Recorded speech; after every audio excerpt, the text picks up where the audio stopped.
Architect Harvey, Architect Jiffer and I are traveling from Cagayan de Oro towards Surigao.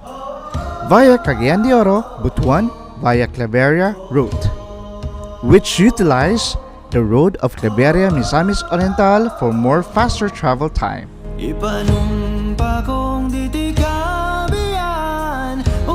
And one of our stopover is to visit Project Moi Kitchen+Bar, located along Route 955 in Barangay Sibulig, Gingoog City.